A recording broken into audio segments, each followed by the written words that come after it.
प्राचीन काल की बात है, जहां पवित्र नदियों का संगम होता था, वहीं हरिपुर नाम का एक अत्यंत समृद्ध और धर्मपरायण राज्य बसा हुआ था।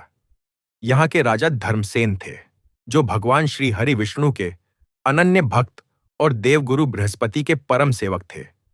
राजा धर्मसेन का नियम था कि वे गुरुवार के दिन पीतांबर, पीले वस्त्र धारण करते और जब तक गुरु और गोविंद का ध्यान न कर लेते, जल भी ग्रहण नहीं करते थे।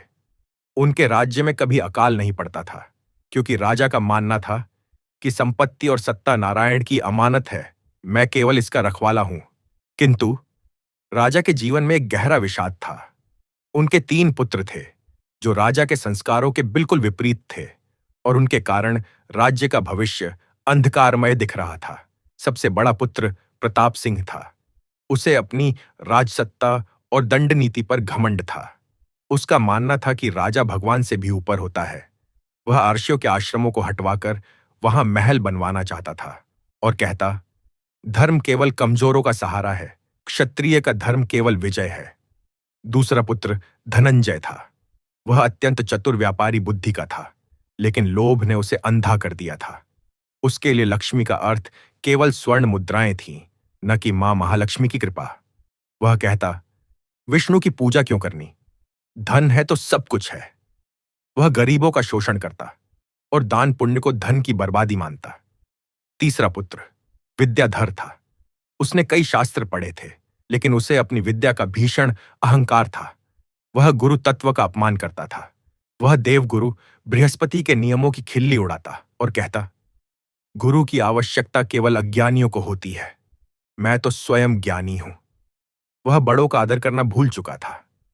राजा धर्मसेन प्रतिदिन अपने महल के विष्णु मंदिर में, जहां देवगुरु बृहस्पति का भी स्थान था, आंसुओं के साथ प्रार्थना करते, हे जगत के पालनहार, हे देवगुरु, मेरे पुत्रों को सन्मार्ग दिखाएं। सत्ता का मद, धन का लोभ और ज्ञान का अहंकार, ये तीनों मिलकर मेरे कुल का नाश कर देंगे। समय का चक्र घूमा। एक बार गुरुपुष्य नक्षत्र के योग पर जब राजा महापूजा की तैयारी कर रहे थे, तभी राज्य पर अलक्ष्मी का साया पड़ गया। राज्य के भंडार खाली होने लगे, खलिहानों में अनाज सड़ने लगा और एक अजीब सी उदासी पूरे नगर पर छा गई।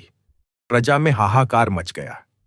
राजा को स्वप्न में संकेत मिला कि जहां गुरु का अपमान है और धर्म का अभाव है, वहां श्री हरि नहीं ठहरते। जब मानवीय प्रयास विफल हो गए, तो राजा धर्मसेन ने राजसी सुख त्यागने का निर्णय लिया। उन्होंने अपने पुत्रों को बुलाया और कहा, तुम्हारे अहंकार ने आज राज्य को भिखारी बना दिया है। मैं उस परम धाम बद्रिकाश्रम की ओर जा रहा हूं, जहां नारायण और नर रूप में तपस्या होती है। वहीं मुझे मेरे प्रश्नों का उत्तर मिलेगा। पिता को वन जाते देख और राज्य की दुर्दशा देख तीनों पुत्रों के मन में भय और कुतूहल जागा। वे भी अनमने ढंग से ही सही राजा के पीछे चल पड़े। राजा ने उनसे कहा, स्मरण रहे, यह मार्ग बल, धन या शुष्क ज्ञान से नहीं, बल्कि समर्पण और गुरु कृपा से ही पार होगा। पिता के इन वचनों को सुनकर भी तीनों पुत्रों के चेहरे पर व्यंग्य की मुस्कान थी। उन्हें लग रहा था कि वे अपनी अपनी योग्यताओं से इस यात्रा को सहज ही पार कर लेंगे और शायद पिता को यह सिद्ध कर देंगे कि उनकी पुरानी मान्यताएं अब व्यर्थ हैं। हरिपुर से निकलते ही प्रकृति ने अपना रौद्र रूप दिखाना आरंभ कर दिया। नगर की सीमा समाप्त होते ही सघन वन का विस्तार था, जहां सूर्य की किरणें भी धरती को स्पर्श करने के लिए तरसती थीं। कंकरीले पथ और कांटेदार झाड़ियों ने उनका स्वागत किया। राजा धर्मसेन तो हरि एयुएम का निरंतर झप करते हुए नंगे पांव ही आगे बढ़ रहे थे। उनके चेहरे पर एक अलौकिक तेज था, मानो उनके पैरों के छाले उन्हें कष्ट नहीं बल्कि तपस्या का आनंद दे रहे हों। लेकिन उनके पीछे चलते हुए तीनों राजकुमारों की दशा दयनीय होने लगी थी। प्रताप सिंह, जिसने सदैव मखमली आसनों पर पैर रखे थे, अपनी तलवार की मूठ पर हाथ रखे झुंझला रहा था। वह सोच रहा था कि मैं अपनी तलवार से इन झाड़ियों को काट डालूंगा, इस वन को जीतकर यहां भी अपना ध्वज फहराऊंगा। धनंजय अपनी कमर में बंधी स्वर्ण मुद्राओं की भारी थैली को बार बार टटोल रहा था। उसे लग रहा था कि आगे कोई न कोई बस्ती आएगी, जहां वह धन देकर सुख सुविधाएं खरीद लेगा और विद्याधर अपने पांडित्य के बल पर नक्षत्रों को देख देखकर मार्ग खोजने का प्रयास कर रहा था, यह बड़बड़ाते हुए कि पिताजी तो भावुकता में दिशाहीन होकर चल रहे हैं, सही मार्ग तो गणित और भूगोल से मिलेगा। चलते चलते कई दिन बीत गए। भूख और प्यास ने अब उनके धैर्य की परीक्षा लेनी शुरू कर दी थी। उनके पास जो थोड़ा बहुत भोजन और जल था वह समाप्त हो चुका था। तभी वे एक ऐसे बीहड़ क्षेत्र में पहुंचे जहां चारों ओर केवल सूखी चट्टानें और तपी हुई रेत थी। दूर दूर तक जल का कोई स्रोत नहीं दिख रहा था। ज्येष्ठ पुत्र प्रताप सिंह का कंठ प्यास से सूखने लगा। उसने क्रोध में आकर एक विशाल शिला पर अपनी तलवार दे मारी और चिल्लाया, धिक्कार है इस वन को! मैं इस राज्य का भावी राजा हूं और प्रकृति को मेरी प्यास बुझानी ही होगी। उसने अपनी शारीरिक शक्ति का प्रदर्शन करते हुए पास की चट्टानों को हटाने का प्रयास किया, यह सोचकर कि शायद नीचे कोई सोता जल स्रोत फूट पड़े, किंतु हे नारायण, बल का अहंकार यहां व्यर्थ था। वह जितना बल लगाता उसका गला उतना ही सूखता जाता। पसीने से लथपथ होकर वह निढाल होकर गिर पड़ा। उसकी तलवार, जिस पर उसे इतना गर्व था, आज तपती धूप में लोहे का एक बेकार टुकड़ा बनकर रह गई थी। तभी मंझले पुत्र धनंजय की दृष्टि दूर एक वृक्ष की छांव में बैठे एक वृद्ध और कृशकाय व्यक्ति पर पड़ी। धनंजय की आंखों में चमक आ गई। उसने सोचा, अवश्य ही इस वनवासी के पास जल होगा और दुनिया में ऐसी कोई वस्तु नहीं जिसे मेरा स्वर्ण खरीद न सके। वह दौड़ता हुआ उस वृद्ध के पास गया और अपनी स्वर्ण मुद्राओं की थैली खनखनाते हुए बोला, ए वृद्ध, मुझे और मेरे भाइयों को जल चाहिए। यह देख, मैं तुझे इतना स्वर्ण दूंगा कि तेरी 7 पीढ़ियां बैठकर खाएंगी। निकाल अपना जलपात्र। वह वृद्ध मुस्कुराया। उसके चेहरे पर झुर्रियां थीं, पर आंखों में एक अजीब सी गहराई थी, मानो ब्रह्मांड का सारा रहस्य उन आंखों में छिपा हो। यह और कोई नहीं, स्वयं देवगुरु बृहस्पति थे, जो राजा की भक्ति और पुत्रों के अज्ञान की परीक्षा लेने लीला रच रहे थे। वृद्ध वेशधारी देवगुरु ने अत्यंत शांत स्वर में कहा, पुत्र, यहां स्वर्ण नहीं, सुधा, जल चाहिए, और इस वन में स्वर्ण मुद्राओं का मूल्य धूल के समान है। यदि तेरे पास स्वर्ण के बदले देने के लिए करुणा या विनम्रता है तो शायद प्रकृति तुझे जल दे दे, पर यह पीली धातु यहां नहीं चलती। धनंजय हतप्रभ रह गया। उसने जीवन में पहली बार देखा कि उसकी दौलत कौड़ी के भाव हो गई है। वह गिड़गिड़ाने लगा, अरे मूर्ख, यह राजा का पुत्र है, इसे जल दे। पर वृद्ध ने अपनी आंखें मूंद लीं और नारायण नारायण का जाप करने लगे। धनंजय का धन भी यहां प्यास के आगे पराजित हो गया। अब बारी थी सबसे छोटे ज्ञानी विद्याधर की। उसने देखा कि भाई असफल हो गए हैं, तो उसने अपना तर्क शास्त्र आगे किया। वह उस वृद्ध के पास गया और बोला, बाबा, आप तो अनपढ़ प्रतीत होते हैं। मैं शास्त्रों का झाता हूं। तर्क कहता है कि इस वृक्ष की जड़ों के नीचे नमी होनी चाहिए। आप हठ छोड़कर हमें जल का स्रोत बता दें, अन्यथा यह अतिथि धर्म का उल्लंघन होगा और आपको पाप लगेगा। विद्याधर ने श्लोक सुनाते हुए वृद्ध को धर्म का पाठ पढ़ाना चाहा। तब वृद्ध ने अपनी आंखें खोली और बड़े स्नेह से पर व्यंग्यमयी वाणी में कहा, पंडित जी, तर्क तो यह भी कहता है कि प्यासे को कुएं के पास झुकना पड़ता है, कुआं प्यासे के पास चलकर नहीं आता। तुम्हारा ज्ञान शुष्क है, ठीक इस मरुस्थल की तरह, जिसमें शब्दों का शोर तो है पर अनुभव का जल नहीं। इतना कहकर वृद्ध ने अपनी कमंडलू से जल की एक बूंद हथेली पर ली और उसे भूमि पर गिरा दिया। देखते ही देखते वह बूंद भाप बनकर उड़ गई। वृद्ध बोले, देखो, जैसे यह बूंद तपी हुई धरती पर नहीं ठहरती, वैसे ही अहंकारी हृदय में ज्ञान नहीं ठहरता।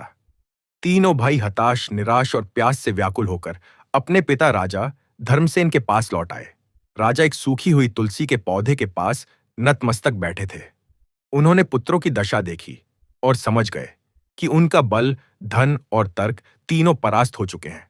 राजा ने आकाश की ओर हाथ उठाए और गदगद कंठ से पुकारा, हे अनंत कोटि ब्रह्मांड नायक, हे वामन रूपधारी प्रभु, जैसे आपने राजा बलि के अहंकार को 3 पग में नाप लिया था, वैसे ही मेरे पुत्रों के इस मिथ्या अभिमान को अपनी कृपा से मिटा दें।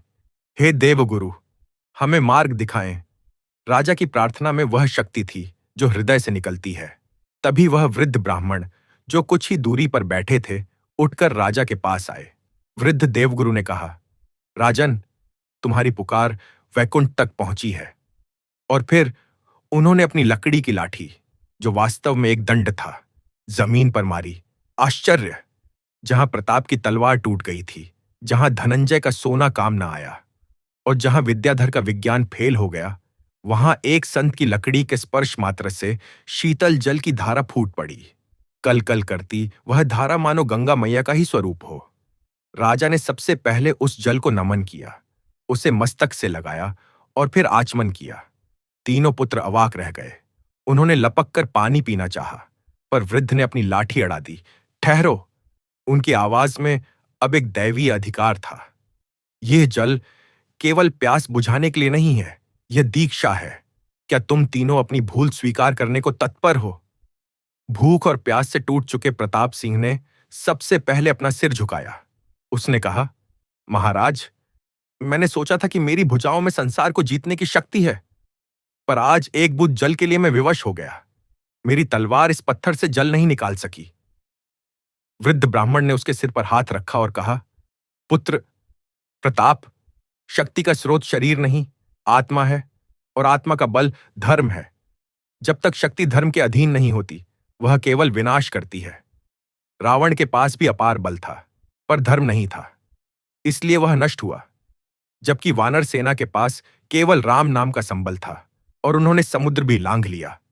प्रताप की आंखों से पश्चाताप के आंसू बह निकले। उसने उसी क्षण संकल्प लिया कि अब उसकी तलवार केवल रक्षा के लिए उठेगी, अहंकार के लिए नहीं। फिर धनंजय आगे बढ़ा।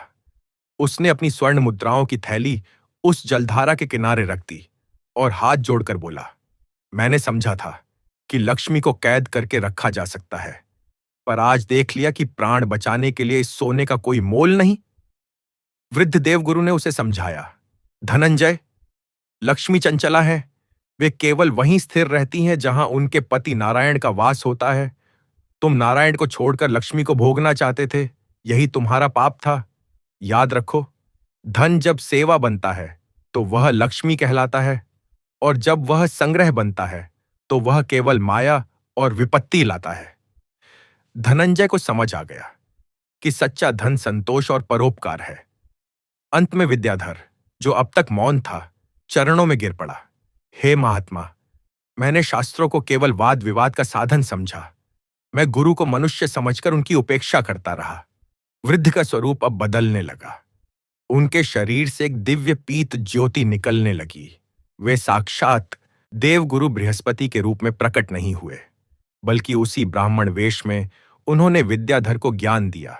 विद्याधर, बिना गुरु के ज्ञान वैसा ही है जैसे बिना नाविक के नौका, जो भंवर में फंसकर डूब जाती है। ज्ञान का अंतिम लक्ष्य विनम्रता है। विद्या ददाति विनयम। यदि विद्या तुम्हें और अधिक अहंकारी बना रही है, तो वह अविद्या है। ज्ञान वह है जो तुम्हें यह भान कराए कि मैं कुछ नहीं जानता, सब कुछ वह परमात्मा ही जानता है। तीनों पुत्रों का अहंकार उस वन में पिघल चुका था। उन्होंने उस निर्मल जल को पिया जो अमृत तुल्य था। उनकी थकान मिट गई और शरीर में एक नई ऊर्जा का संचार हुआ। यह ऊर्जा राजसिक नहीं, बल्कि सात्विक थी। राजा धर्मसेन गदगद हो गए। उन्होंने वृद्ध ब्राह्मण के चरण पकड़ लिए। प्रभु, आप कोई साधारण मनुष्य नहीं, अवश्य ही आप मेरे आराध्य देवगुरु हैं। ब्राह्मण ने राजा को उठाया और कहा, राजन, अभी यात्रा शेष है। यह तो केवल शुद्धि थी। अब तुम्हें दर्शन की ओर बढ़ना है। आगे का मार्ग और भी दुर्गम है, पर अब तुम्हारे पुत्र तुम्हारे साथ हैं, तुम्हारे पीछे नहीं। इसके पश्चात वे चारों पुनः बद्रिकाश्रम की ओर बढ़े। अब यात्रा का स्वरूप बदल चुका था। अब वे सत्संग करते हुए चलते। राजा धर्मसेन उन्हें श्रीमद्भगवद गीता के कर्मयोग का मर्म समझाते। वे कहते, पुत्रों, भगवान श्री कृष्ण ने अर्जुन से कहा था, कर्मण्येवाधिकारस्ते मा फलेषु कदाचन, अर्थात कर्म में ही तुम्हारा अधिकार है, फल में नहीं। अब तक तुम तीनों फल की इच्छा से ही कर्म करते थे। प्रताप सत्ता के लिए, धनंजय भोग के लिए और विद्याधर प्रशंसा के लिए। अब तुम कर्म को यज्ञ मानकर करो। मार्ग में चलते चलते गुरुवार का पवित्र दिन आया। राजा ने पुत्रों को गुरुवार व्रत की महिमा सुनाई। उन्होंने बताया कि कैसे देवगुरु बृहस्पति बुद्धि और सौम्यता के प्रदाता हैं और भगवान विष्णु जगत के पालनहार हैं। उन्होंने कथा सुनाई कि किस प्रकार एक गरीब ब्राह्मणी ने केले की जड़ में भगवान विष्णु का पूजन किया और गुरुवार का व्रत रखा तो उसका घर धन धान्य से भर गया। लेकिन जब वह अहंकार में आकर व्रत का अपमान करने लगी तो सब कुछ नष्ट हो गया। यह कथा सुनकर तीनों पुत्रों ने मार्ग में ही गुरुवार का मानसिक व्रत धारण किया और पीले पुष्प जो वन में उपलब्ध थे भगवान को अर्पित किए। चलते चलते वे हिमालय की उस ऊंचाई पर पहुंचे जहां वायु भी विरल हो जाती है। सामने विशाल नर और नारायण पर्वत खड़े थे और उनके बीच से अलकनंदा प्रवाहित हो रही थी। बद्रिकाश्रम का वह दिव्य वातावरण जहां आर्षियों की तपस्या स्पंदन करती है उनके मन को शांत कर रहा था। वहां पहुंचकर राजा ने घोर तपस्या आरंभ की। तीनों पुत्र भी अपने अपने पापों के प्रायश्चित के लिए धूनी रमाकर बैठ गए। वे ओम नमो भगवते वासुदेवाय का अखंड जाप करने लगे। दिन बीते, सप्ताह बीते और मास बीत गए। उनका शरीर क्षीण होने लगा पर संकल्प वज्र जैसा कठोर होता गया। एक दिन ब्रह्म मुहूर्त की बेला थी। आकाश में तारे टिमटिमा रहे थे। तभी अचानक संपूर्ण बद्रिकाश्रम एक दिव्य शंखनाद से गूंज उठा। वह ध्वनि कानों से नहीं आत्मा से सुनी जा रही थी। दिशाएं आलोकित हो गईं, मानो हजारों सूर्य एक साथ उदय हो गए हों, पर उस प्रकाश में ताप नहीं, शीतलता थी। राजा धर्मसेन और उनके पुत्रों ने आंखें खोलीं तो देखा कि सामने साक्षात चतुर्भुज भगवान श्री हरि विष्णु प्रकट हैं। आहा, क्या अद्भुत झांकी थी वह! प्रभु का वर्ण मेघ श्याम था, जिस पर पीतांबर बिजली की तरह चमक रहा था। मस्तक पर रत्न जड़ित किरीट, कानों में मकराकृत कुंडल जो उनके गालों की आभा से और भी चमक रहे थे। चार भुजाओं में शंख, चक्र, गदा और पद्म सुशोभित थे। वक्षस्थल पर श्रीवत्स का चिह्न और गले में वैजयंती माला, जिसमें वन के पुष्प और तुलसी दल गूंथे हुए थे। उनकी नाभि से निकले कमल पर स्वयं ब्रह्मा जी का भाव था और उनके चरणों के निकट ही सूक्ष्म रूप में देवगुरु बृहस्पति हाथ जोड़े खड़े थे। प्रभु के मुखमंडल पर वह मंद मुस्कान थी जो चराचर जगत को मोहित कर लेती है। उनकी आंखों में करुणा का ऐसा सागर था जिसमें डूबकर जीव के जन्म जन्मांतर के पाप धुल जाते हैं। राजा और उनके पुत्र उस छवि को देखकर सुध-बुध खो बैठे। उनकी आंखों से अविरल अश्रुधारा बहने लगी। वाणी अवरुद्ध हो गई। वे कुछ स्तुति करना चाहते थे पर शब्द ही नहीं मिल रहे थे। बस हे नाथ, हे नाथ कहकर वे दंडवत भूमि पर लेट गए। भगवान विष्णु ने अपनी गंभीर और मेघ गंभीर वाणी में कहा, उठो धर्मसेन, और तुम तीनों भी उठो। तुम्हारी तपस्या और पश्चाताप ने मुझे प्रसन्न किया है। भगवान ने प्रताप सिंह की ओर देखा और कहा, प्रताप, जो राजा प्रजा को अपनी संतान समझता है और धर्म दंड का प्रयोग न्याय के लिए करता है, वही मेरा प्रतिनिधि है। फिर उन्होंने धनंजय से कहा, धनंजय, जो अपनी संपत्ति का दशांश मेरे भक्तों और दीन दुखियों की सेवा में लगाता है, मैं सदैव उसके भंडार भरे रखता हूं। और अंत में विद्याधर से बोले, विद्याधर, जो अपनी विद्या से समाज का अज्ञान मिटाता है और गुरु के चरणों में निष्ठा रखता है, वही सच्चा ब्राह्मण है। उस क्षण भगवान के श्रीअंग से एक दिव्य ज्योति निकली और उन तीनों पुत्रों के हृदय में समा गई। उनका अंतःकरण पूरी तरह शुद्ध हो गया। तब देवगुरु बृहस्पति ने भी अपने वास्तविक स्वरूप में दर्शन दिए और कहा, हे राजन, ये सब श्रीहरि की लीला थी। तुम्हारे पुत्रों का अहंकार मिटाना आवश्यक था ताकि हरिपुर का कल्याण हो सके। अब तुम निश्चिंत होकर राज्य लौट जाओ, वहां राम राज्य की स्थापना करो। भगवान विष्णु के उस विराट और करुणामय रूप को हृदय में बसाकर राजा और उनके पुत्र पुनः हरिपुर लौटे। अब वह हरिपुर सचमुच हरि का पुर बन गया था। प्रताप सिंह ने एक धर्मपरायण शासक की तरह सेवा की। धनंजय ने राजकोष को जन कल्याण के लिए खोल दिया और विद्याधर ने गुरुकुल खोलकर बच्चों को संस्कार युक्त शिक्षा देना शुरू किया। राजा धर्मसेन जीवन पर्यंत गुरु और गोविंद की सेवा में रत रहे और अंत में बैकुंठ धाम को प्राप्त हुए। बोलिए श्री हरिविष्णु भगवान की जय। देवगुरु बृहस्पति महाराज की जय। राजा धर्मसेन और उनके तीनों पुत्रों प्रताप सिंह, धनंजय और विद्याधर के लौटने के बाद हरिपुर का वातावरण ऐसा हो गया था मानो स्वयं वैकुंठ धरती पर उतर आया हो। अब वहां सूर्योदय केवल दिन का आरंभ नहीं था, बल्कि मंगलाचरण था। पक्षियों का कलरव केवल शोर नहीं, बल्कि प्रकृति द्वारा गाया गया सामवेद था। वायु जब वृक्षों से टकराती तो ऐसा प्रतीत होता मानो वे आपस में नारायण नारायण का संकीर्तन कर रहे हों। किंतु संतों ने कहा है कि शांति में ही सबसे बड़ी परीक्षा छिपी होती है। भक्ति का मार्ग तलवार की धार पर चलने जैसा है, जहां एक पल की असावधानी भी साधक को अहंकार की खाई में गिरा सकती है। राजा धर्मसेन अब वानप्रस्थ के भाव में रहते थे और राज्य का कार्यभार अपने पुत्रों को सौंप दिया था। वे देखना चाहते थे कि बद्रिक आश्रम में प्राप्त वह ज्ञान, वह दिव्य प्रकाश व्यावहारिक जीवन की कसौटी पर कितना खरा उतरता है। क्योंकि वन में तप करना सरल है, परंतु राज सिंहासन पर बैठकर वैरागी बने रहना, जनक जैसा होना अत्यंत कठिन है। समय अपनी गति से बढ़ रहा था। एक बार की बात है, माघ मास की कड़ाके की शीत पड़ रही थी। यह वह समय था जब षटतिला एकादशी का पावन व्रत आने वाला था। इस व्रत में तिल का दान, तिल का सेवन और तिल से हवन करने की महिमा है। और सबसे बड़ी बात, अपनी इंद्रियों को तिल तिल करके संयमित करने का संदेश है। पूरे राज्य में महोत्सव की तैयारी चल रही थी, लेकिन तभी राज्य की पश्चिमी सीमा से एक घुड़सवार सैनिक हाँफता हुआ दरबार में आया। उसके चेहरे पर भय और चिंता की लकीरें थीं। उसने घुटने टेककर प्रताप सिंह, जो अब राज्य का संचालन कर रहे थे, से कहा, महाराज की जय हो। एक विपत्ति आ पड़ी है। हमारे पड़ोसी राज्य कालकेतु के राजा वज्रदंत ने हमारी सीमा पर अपनी विशाल सेना तैनात कर दी है। वह हरिपुर की समृद्धि और आपकी धर्मपरायणता को कायरता समझ बैठा है। उसका संदेश है कि या तो हरिपुर अपनी सारी संपत्ति और अनाज उसके हवाले कर दे, अन्यथा युद्ध के लिए तैयार हो जाए। सभा में सन्नाटा छा गया। पुराने प्रताप सिंह का रक्त खौल उठता।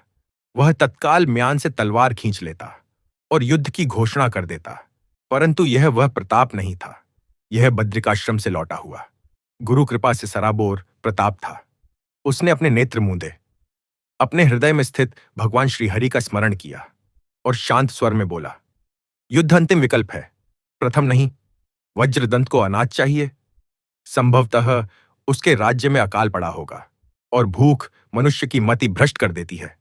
प्रताप ने अपने भाई धनंजय और विद्याधर की ओर देखा। धनंजय, जो अब लक्ष्मी को नारायण की दासी मानता था, खड़ा हुआ और बोला, भैया, यदि वे भूख से व्याकुल हैं तो हम युद्ध नहीं, भंडारा करेंगे। हमारे गोदामों में जो अनाज है वह प्रभु का प्रसाद है, किसी शत्रु की लूट नहीं। और विद्याधर ने शास्त्र सम्मत बात कही। अनीति का उत्तर नीति से और क्रोध का उत्तर क्षमा से देना ही वैष्णव का धर्म है। किंतु क्षमा का अर्थ दुर्बलता नहीं है। निर्णय लिया गया। हरिपुर से सेना तो निकली, परंतु वह सेना अस्त्र शस्त्र से नहीं, बल्कि अन्न के बोरों, औषधियों और पीतांबरधारी कीर्तन मंडलियों से सुसज्जित थी। सबसे आगे स्वयं प्रताप सिंह श्वेत ध्वज लेकर चल रहे थे, जिस पर ओम नमो नारायणाय अंकित था। उधर सीमा पर राजा वज्रदंत अपनी क्रूर सेना के साथ आक्रमण की प्रतीक्षा कर रहा था। वह सोच रहा था कि अब भी तीरों की वर्षा होगी, रणभेरी बजेगी। लेकिन जब उसने धूल के गुब्बार के बीच से हरि बोल का मधुर नाद सुना, तो वह चकित रह गया। उसने देखा कि शत्रु राजा युद्ध करने नहीं, बल्कि बैलगाड़ियों में पकवान और अनाज लेकर आ रहा है। प्रताप सिंह ने शत्रु की सीमा के पास जाकर अपना रथ रोका और बिना किसी सुरक्षा के अकेले वज्रदंत के शिविर की ओर बढ़े। वज्रदंत के सेनापतियों ने कहा, महाराज, यह कोई चाल हो सकती है, इसे यहीं मार गिराएं। पर वज्रदंत के भीतर के क्षत्रिय ने उसे रोका। निहत्थे पर वार करना कायरता है। प्रताप सिंह जब वज्रदंत के सामने पहुंचे तो उनके चेहरे पर वही तेज था जो उन्होंने हिमालय की कंधराओं में अर्जित किया था। प्रताप ने हाथ जोड़कर कहा, राजन, सुना है आपको धन और धान्य की आवश्यकता है। मेरे प्रभु श्री हरि ने मुझे इस संपत्ति का केवल ट्रस्टी, रखवाला बनाया है। यदि आपके प्रजाजन भूखे हैं तो यह अन्न उनका है। युद्ध करके रक्त बहाने की क्या आवश्यकता? रक्त से तो धरती की प्यास नहीं बुझती। केवल पाप का वृक्ष उगता है। आप यह सब स्वीकार करें और अपनी प्रजा का पालन करें। वज्रदंत, जो जीवन भर केवल छीनना जानता था, इस देने के भाव को देखकर स्तब्ध रह गया। उसके हाथ से तलवार ढीली पड़ गई। यह अहिंसा की विजय थी। लेकिन कथा यहां समाप्त नहीं होती, क्योंकि असुर केवल बाहर नहीं, भीतर भी होते हैं। वज्रदंत ने अन्न तो ले लिया, पर उसका अहंकारी मन इसे प्रताप सिंह का भय मानने लगा। उसने सोचा, ये हरिपुर वाले डरपोक हैं, इन्होंने डरकर मुझे लगान दिया है। उसने अन्न लिया और वापस लौट गया, पर उसके मन में हरिपुर पर कब्जा करने का षड्यंत्र और गहरा हो गया। इधर हरिपुर में एकादशी का व्रत पूर्ण हुआ। रात्रि में जब तीनों भाई और राजा धर्मसेन सत्संग के लिए बैठे, तो देवगुरु बृहस्पति की चर्चा चली। विद्याधर ने प्रश्न किया, पिताजी, हमने शत्रु को बिना युद्ध के लौटा दिया, क्या यह क्षत्रिय धर्म के अनुकूल था? क्या हमारी उदारता को वे हमारी कमजोरी नहीं मान लेंगे? राजा धर्मसेन ने मुस्कुराते हुए एक अत्यंत गूढ़ कथा सुनाना आरंभ किया, जो महाभारत काल के बाद की थी। उन्होंने कहा, पुत्रों, एक बार देवर्षि नारद और पर्वत मुनिवन में विचरण कर रहे थे। वहां उन्होंने देखा कि एक व्याध शिकारी मृग को मारने के लिए बाण चढ़ाए खड़ा है, परंतु जैसे ही उसने नारायण नाम सुना, उसका हाथ कांप गया और बाण गिर पड़ा। शक्ति बाण चलाने में नहीं, बाण को रोक लेने में है। भगवान कृष्ण ने भी शिशुपाल की 100 गालियां सही थीं, क्योंकि वे प्रतीक्षा कर रहे थे कि उसका पाप का घड़ा भरे। हमने वज्रदंत को अवसर दिया है सुधरने का। यदि वह इसे हमारी दुर्बलता मानता है, तो उसका अहंकार ही उसका काल बनेगा। तुम प्रतीक्षा करो। और वास्तव में समय का चक्र बड़ा विचित्र है। उधर वज्रदंत अपने राज्य लौटा। उसने हरिपुर के अन्न का सेवन किया। कहते हैं, जैसा खाए अन्न वैसा होए मन। वह अन्न हरिपुर का था, जो भगवान के भोग और नाम संकीर्तन से पवित्र हो चुका था। उस सात्विक अन्न के कण कण में गोविंद का नाम समाया था। जैसे ही वज्रदंत और उसके सैनिकों ने वह अन्न ग्रहण किया, उनके भीतर एक रासायनिक परिवर्तन होने लगा। जो सैनिक कल तक मारकाट की बातें करते थे, उन्हें अब रात्रि में डरावने स्वप्न आने लगे। उन्हें स्वप्न में दिखने लगा कि वे नरक की अग्नि में जल रहे हैं और कोई अदृश्य शक्ति उनसे कह रही है, जिस हाथ ने संतों का अन्न खाया है, वह हाथ संतों पर ही तलवार उठाएगा। वज्रदंत की रातों की नींद उड़ गई। उसे अपने महल के हर कोने में भगवान विष्णु का वह सुदर्शन चक्र घूमता हुआ दिखाई देता था, जिसका वर्णन उसने सुना था। एक रात्रि, जब वह अर्धविक्षिप्त अवस्था में अपने कक्ष में टहल रहा था, तभी एक अद्भुत घटना घटी। उसके कक्ष की खिड़की से, जो हरिपुर की दिशा में खुलती थी, एक दिव्य सुगंध आई। यह सुगंध अगरू, चंदन और तुलसी की मिश्रित गंध थी। वज्रदंत न चाहते हुए भी उस सुगंध के पीछे खिंचा चला गया। वह अपने घोड़े पर सवार होकर पागलों की तरह हरिपुर की सीमा की ओर भागा। उसके रक्षक पीछे दौड़ते रहे, पर वह रुका नहीं। सीमा पर पहुंचकर उसने देखा कि हरिपुर के एक छोटे से मंदिर में, जहां रात का अंतिम प्रहर, ब्रह्म मुहूर्त शुरू हो रहा था, एक अखंड दिया जल रहा था और वहां से आवाज आ रही थी, श्रीमन नारायण नारायण नारायण, भज मन नारायण नारायण नारायण। यह स्वर किसी और का नहीं, बल्कि उसी मंझले पुत्र धनंजय का था, जो कभी धन के मद में चूर रहता था। आज वह तानपुरा लेकर तल्लीनता से गा रहा था। वज्रदंत छिपकर सुनने लगा। धनंजय गा रहा था कि कैसे भगवान ने गजराज, हाथी को ग्राह, मगरमच्छों से बचाया था। जब गजराज का बल, उसका परिवार, उसकी शक्ति सब हार गए, तब उसने केवल एक कमल का फूल सूंड में लेकर पुकारा था। धनंजय के गायन में इतना दर्द, इतनी पीड़ा और इतना समर्पण था कि वज्रदंत का पत्थर दिल पिघलने लगा। उसे लगा जैसे वह स्वयं वह ग्राह है जिसने अपनी आत्मा रूपी गज को जकड़ रखा है। तभी मंदिर के गर्भगृह से एक वृद्ध पुजारी बाहर निकले। यह और कोई नहीं, वेश बदलकर आए देवगुरु बृहस्पति ही थे, जो समय समय पर अपने भक्तों की सुध लेने आते थे। उन्होंने अंधेरे में छिपे वज्रदंत को देखा, पर टोका नहीं। वे ऊंचे स्वर में बोले, धनंजय, जानते हो भगवान को हरि क्यों कहते हैं? धनंजय ने गायन रोका और कहा, नहीं गुरुदेव, आप ही बताएं। वृद्ध ने कहा, हरि का अर्थ है हर लेने वाला। जो अपने भक्तों के सारे पाप, सारे दुख और यहां तक कि उनके चित्त को भी चोरी कर लेते हैं, वही हरि हैं। और कभी कभी तो वे अपने शत्रुओं का द्वेष भी हर लेते हैं। यह सुनते ही वज्रदंत को लगा कि यह बात सीधे उसके लिए कही गई है। वह अब और छिप न सका। वह दौड़ता हुआ आया और मंदिर की सीढ़ियों पर गिर पड़ा। हे महात्मा, क्या मेरे जैसा पापी, जिसने केवल तलवार की भाषा बोली है, उसका भी द्वेष हरि हर सकते हैं? धनंजय ने अपने शत्रु को अपने चरणों में देखा तो उसे उठाया और गले से लगा लिया। उसने यह नहीं कहा कि तुम वही हो जिसने धमकी दी थी, बल्कि उसने कहा, आओ भाई, हरि के दरबार में कोई शत्रु नहीं, सब सहयात्री हैं। उस रात्रि हरिपुर के मंदिर में दो राजा नहीं, दो भक्त बैठे थे।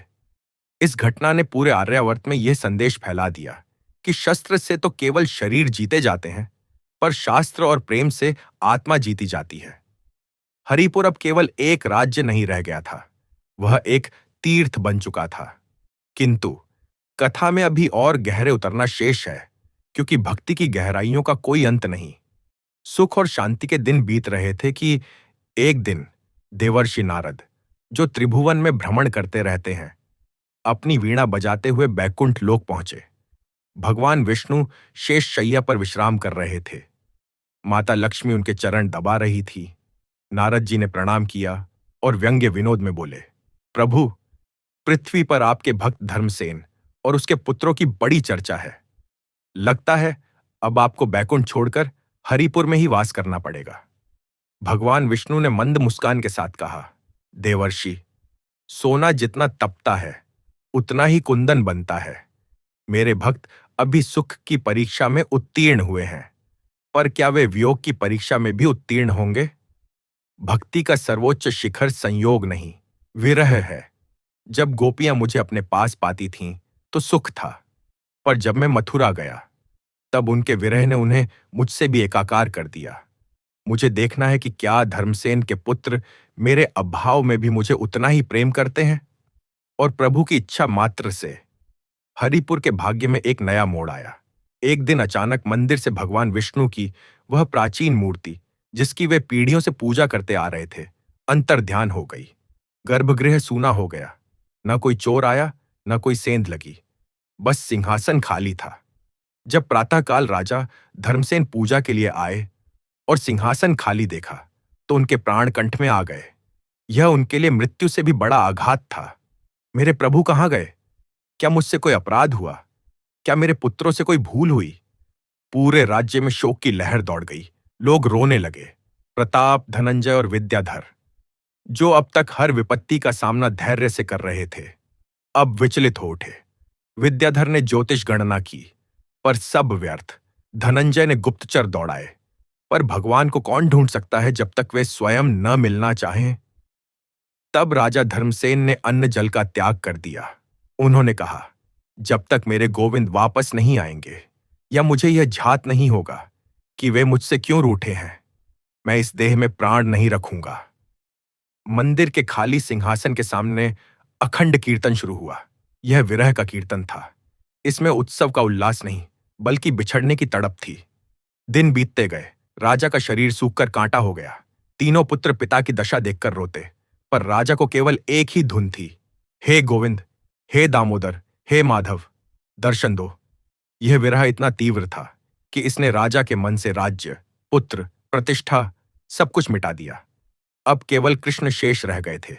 यह शून्यता की स्थिति थी, जिसे योगी जन समाधि कहते हैं। 7वें दिन की रात्रि, जब राजा की श्वासें उखड़ रही थीं, मंदिर का घंटा अपने आप बजने लगा। टन टन टन। उस निर्वात में एक दिव्य वाणी गूंजी, पर मूर्ति प्रकट नहीं हुई। वाणी ने कहा, राजन, तुम मूर्ति में मुझे खोज रहे हो। क्या मैं केवल पत्थर में सीमित हूं? क्या मैं उस भूखे में नहीं था जिसे तुमने कल भोजन कराया? क्या मैं उस वृक्ष में नहीं हूं जिसकी तुम पूजा करते हो? जब तक तुम मुझे एक आकार में बांधोगे, तुम मुझे पूर्णतः नहीं पा सकोगे। मैं सर्वत्र हूं।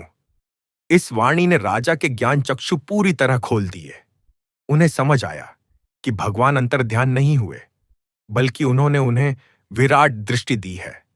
राजा ने लड़खड़ाते हुए उठकर खाली सिंहासन को प्रणाम नहीं किया, बल्कि मुड़कर अपने पुत्रों को, प्रजाजनों को और मंदिर की दीवारों को प्रणाम किया।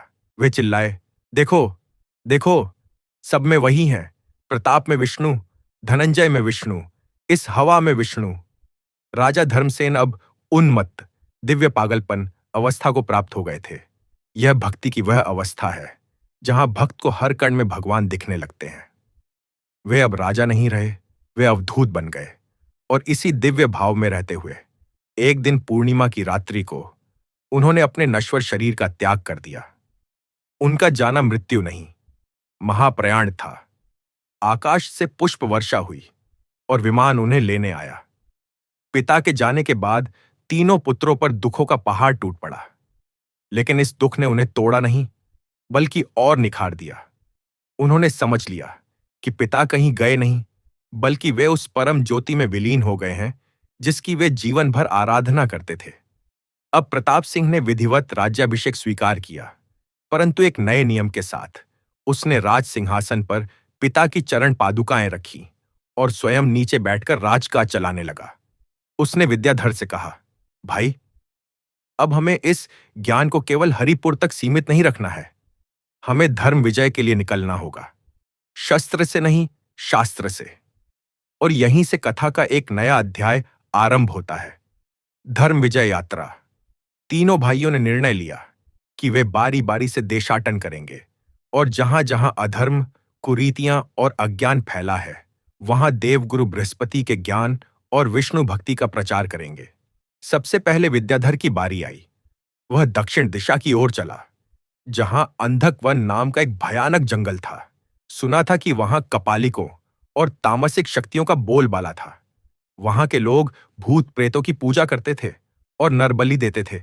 विद्याधर, जो कभी अपने पांडित्य के घमंड में रहता था, अब हाथ में केवल एक कमंडल और गीता लेकर उस भयानक वन में प्रविष्ट हुआ। उसका स्वागत डरावनी आवाजों और हिंसक पशुओं ने किया। एक तांत्रिक, जिसका नाम भैरवनाथ था, ने विद्याधर को रोक लिया। भैरवनाथ की आंखों में अंगारे थे। उसने कहा, ए ब्राह्मण कुमार, यहां तेरे वेद पुराण नहीं चलते, यहां केवल भय चलता है। लौट जा, अन्यथा तेरी बलि चढ़ा दी जाएगी। विद्याधर मुस्कुराया। उसे अपने पिता और गुरु की सीख याद थी, अंधकार को लठ से नहीं, दिए से भगाया जाता है। उसने भैरवनाथ से कहा, मैं यहां किसी को हराने नहीं, बस एक प्रश्न पूछने आया हूं। तांत्रिक को कौतूहल हुआ। उसने कहा, पूछ। विद्याधर ने पूछा, तुम जिसकी पूजा करते हो, उससे तुम्हें क्या मिलता है? तांत्रिक ने अट्टहास किया, शक्ति, मैं किसी को भी भस्म कर सकता हूं। विद्याधर ने शांत भाव से कहा, जो शक्ति विनाश करती है, वह तो दावानल, जंगल की आग, के पास भी है, पर क्या तुम्हारे पास वह शक्ति है जो इस सूखे ठूंठ में पत्ते उगा सके? क्या तुम्हारे पास सृजन की शक्ति है? तांत्रिक निरुत्तर हो गया। विनाश करना सरल है, सृजन करना दैवीय है। विद्याधर ने अपनी झोली से तुलसी का एक पौधा निकाला और उस श्मशान भूमि में रोप दिया। उसने आंखें बंद की और संजीवन मंत्र, मृत्युंजय मंत्र और विष्णु सहस्रनाम का एक भाग का पाठ शुरू किया। यह मंत्र उसने देवगुरु की कृपा से सिद्ध किया था। देखते ही देखते वह वातावरण बदलने लगा। मंत्र की तरंगों ने वहां की नकारात्मक ऊर्जा को काटना शुरू कर दिया। जो प्रेत बाधाएं वहां मंडरा रही थीं, वे हरिनाम के प्रभाव से मुक्त होने लगी। तांत्रिक भैरवनाथ ने देखा कि उसकी काली शक्तियां क्षीण हो रही हैं, पर उसे क्रोध के स्थान पर एक अजीब सी शांति अनुभव हो रही थी। अंततः वह तांत्रिक विद्याधर के चरणों में गिर पड़ा और उसने दीक्षा की याचना की। विद्याधर ने उस वन का नाम बदलकर हरिवन रख दिया और वहां एक गुरुकुल की स्थापना की। यह समाचार जब हरिपुर पहुंचा तो प्रताप और धनंजय का सीना गर्व से चौड़ा हो गया। उधर हरिपुर में एक नई लीला घटित हो रही थी। राज्य तो सुचारू चल रहा था, लेकिन धनंजय के मन में एक नई जिज्ञासा जागी। वह सोचने लगा, हम विष्णु की पूजा तो करते हैं, पर भगवान विष्णु के सबसे प्रिय भक्त कौन है? नारद जी, प्रहलाद, या कोई और? उसे लगा कि उसे इसका उत्तर खोजना चाहिए। हरिपुर में जिस विचित्र संत का आगमन हुआ था, उनका वेश बड़ा ही अलौकिक और रहस्यमयी था। शरीर पर केवल एक कौपीन, माथे पर गोपी चंदन का ऊर्ध्वपुंड्र तिलक, जो नासिका के अग्रभाग तक आता था। गले में तुलसी की कंठी और हाथ में एक इकतारा। वे चलते तो ऐसा लगता जैसे हवा में तैर रहे हों, और उनकी आंखों में एक ऐसा नशा था जो मदिरा का नहीं बल्कि नाम रस का था। वे कभी रोने लगते, कभी हंसने लगते और कभी पागलों की तरह नाचने लगते। नगर के बच्चे उन्हें बावरे बाबा कहते थे, लेकिन बड़ों को उनके तेज के सामने नतमस्तक होना पड़ता था। ये संत सीधे राज दरबार में चले आए, जहां धनंजय राजकाज देख रहा था। रक्षकों ने उन्हें रोकना चाहा, पर धनंजय ने हाथ के संकेत से मना कर दिया। संत ने दरबार के बीचों बीच खड़े होकर अट्टहास किया और बोले, नारायण, नारायण, सुना है यहां विष्णु के बड़े भक्त रहते हैं। मुझे भूख लगी है। क्या तुम्हारे हरि के भंडार में मेरे लिए कुछ है? धनंजय ने सिंहासन से उतरकर प्रणाम किया और विनम्रता से कहा, महाराज, यह राज्य ही हरि का है। आप जो आदेश करें, 56 भोग, मेवे, मिष्ठान सब उपस्थित किया जाएगा। संत ने अपनी झोली से एक सूखी रोटी का टुकड़ा निकाला और बोले, मुझे अन्न नहीं, भाव की भूख है। क्या तुम मुझे वह भोजन करा सकते हो जो शबरी ने राम को कराया था, या वह भाजी खिला सकते हो जो विदुर ने कृष्ण को खिलाई थी? धनंजय सकपका गया। उसने समझ लिया कि ये कोई साधारण भिक्षु नहीं बल्कि कोई सिद्ध महापुरुष है। उसने हाथ जोड़कर कहा, महात्मन, मैं अज्ञानी हूं। मैं तो अभी भक्ति के ककहरे शुरुआत सीख रहा हूं। मेरे मन में एक प्रश्न है जो मुझे सोने नहीं देता। कृपया मेरा संशय निवारण करें। इस संसार में भगवान का सबसे बड़ा भक्त कौन है? क्या वह जो दिन रात पूजा करता है, या वह जो मंदिर बनवाता है? संत, जिन्हें लोग अब रसिकानंद कहने लगे थे, मुस्कुराए और बोले, धनंजय, दीपक तले अंधेरा होता है। तुम सबसे बड़े भक्त को देखना चाहते हो तो चलो मेरे साथ। संत रसिकानंद धनंजय को लेकर राजमहल से बाहर निकले। वे मुख्य बाजार से गुजरे, मंदिरों के पास से गुजरे जहां घंटियां बज रही थीं, पर संत वहां नहीं रुके। वे चलते चलते नगर की सीमा पर स्थित चर्मकार बस्ती, मोचों की बस्ती में पहुंचे। वहां दुर्गंध थी और गंदगी थी। धनंजय ने अपनी नासिका पर कपड़ा रख लिया। संत एक टूटी फूटी झोपड़ी के पास रुके, जहां एक बूढ़ा चर्मकार रविदास काल्पनिक पात्र फटे हुए जूतों को टांक रहा था। उसका शरीर कुष्ठ रोग से गल रहा था। उंगलियों से खून और मवाद बह रहा था।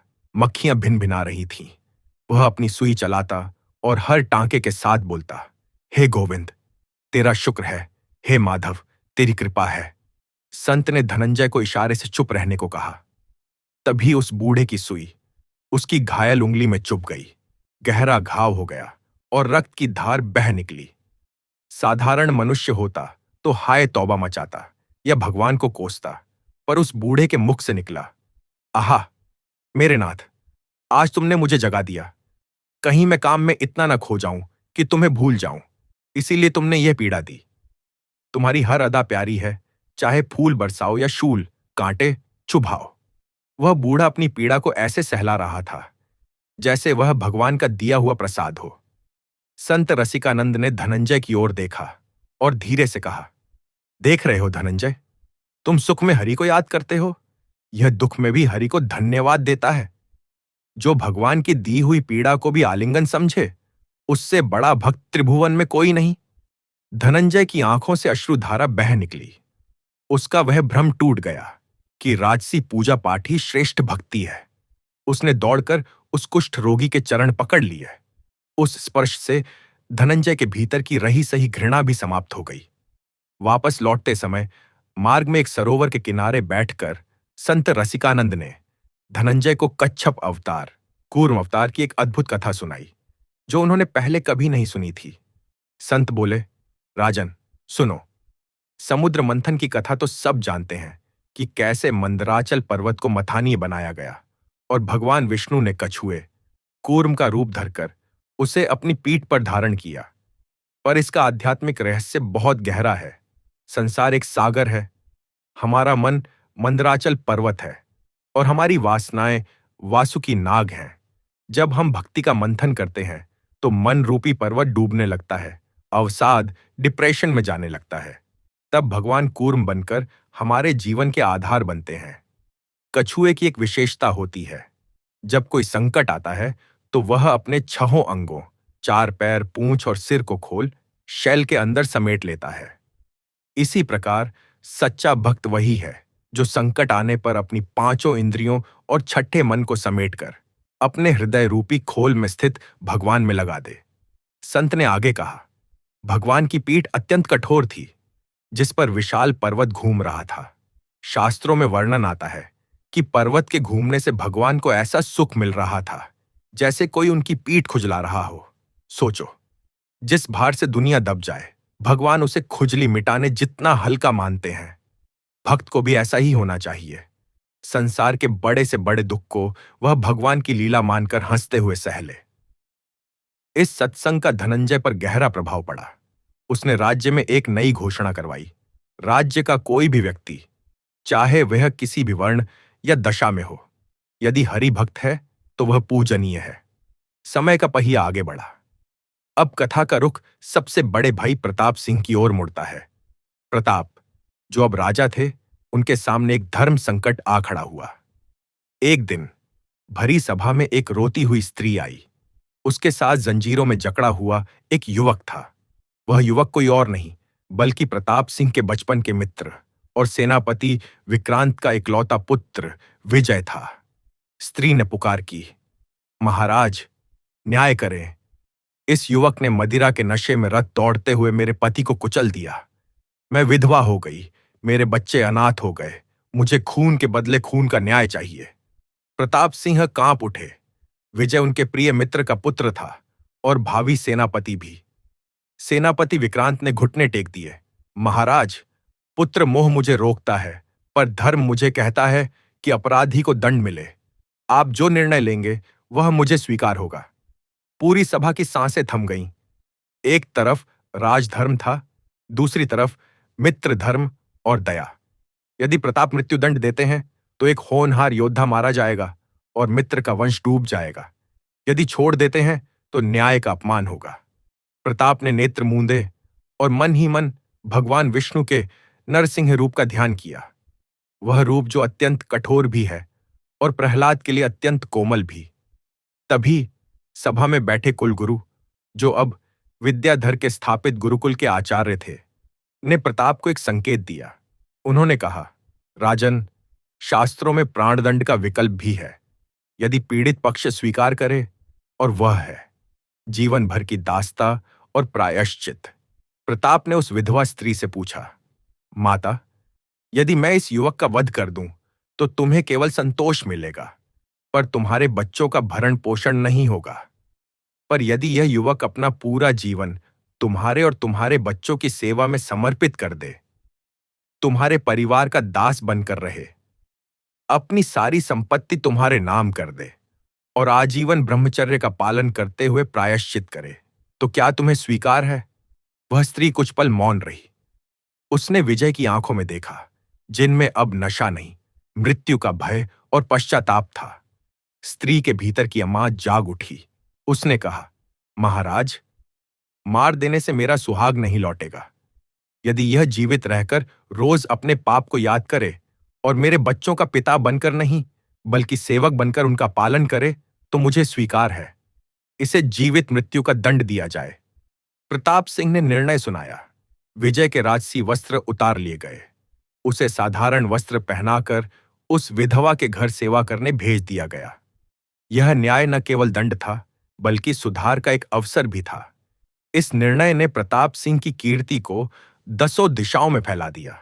लोगों ने कहा, यह राजा राम के मर्यादा और कृष्ण की नीति का अद्भुत संगम है। इसी बीच राज्य में एक और दिव्य घटना घटने वाली थी।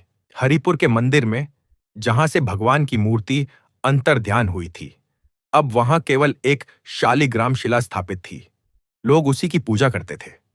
आषाढ़ मास की पूर्णिमा, जिसे गुरु पूर्णिमा कहते हैं, का पावन पर्व आया।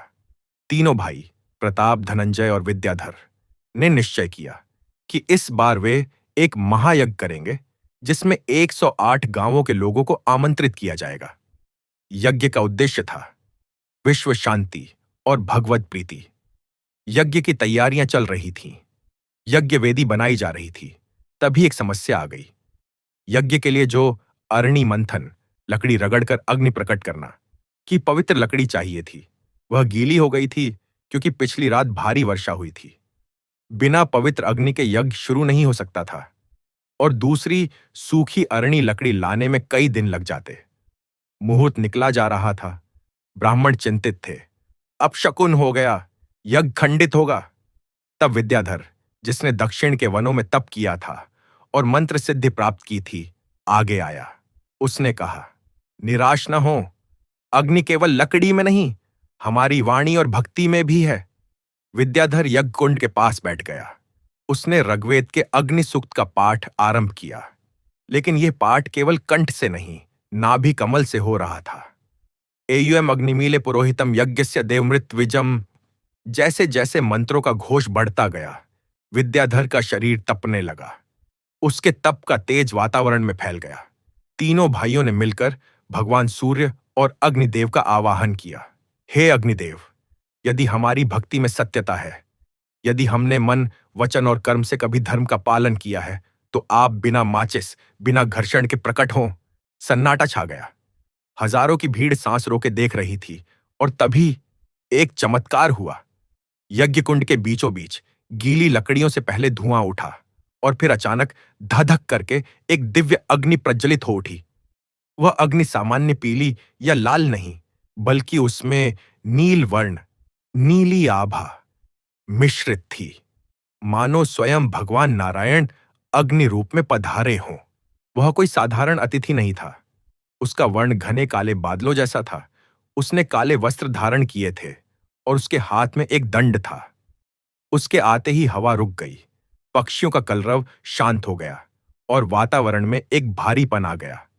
यह साक्षात यमराज, मृत्यु के देवता थे, जो परीक्षा लेने आए थे कि क्या सचमुच ये विष्णु भक्त मृत्यु से परे हो चुके हैं। उस आगंतुक ने गंभीर स्वर में पूछा, हे धर्मसेन के पुत्रों, मैं काल हूं, मैं सबका अंत हूं। आज मैं तुम्हें लेने आया हूं। क्या तुम्हें अपने प्राण छोड़ने में भय नहीं लग रहा? क्या तुम्हें अपने परिवार, अपनी प्रतिष्ठा और इस सुंदर देह को छोड़ने का दुख नहीं है? सामान्य मनुष्य होता तो कांप उठता, गिड़गिड़ाने लगता, परंतु प्रताप सिंह, जो जीवन भर कर्मयोगी रहे, मुस्कुराए। उन्होंने कहा, हे कालदेव, आपका स्वागत है। हम तो कब से प्रतीक्षा कर रहे थे। जैसे एक वधू अपने पीहर को छोड़कर पति के घर जाने के लिए उत्सुक रहती है, वैसे ही जीवात्मा परमात्मा से मिलने के लिए व्याकुल रहती है। यह शरीर तो एक पुराना वस्त्र है, इसे उतारने में कैसा दुख। फिर धनंजय बोला, हे अतिथि, आपने कहा आप अंत हैं, पर हमारे गुरु ने सिखाया है कि मृत्यु अंत नहीं, बल्कि आरंभ है। यह तो इस नश्वर जगत की सराय, होटल से चेकआउट करके अपने निज धाम, असली घर जाने का समय है। यदि आप हमें हरि के पास ले जा रहे हैं, तो हम आपके आभारी हैं। अंत में विद्याधर ने एक अद्भुत बात कही।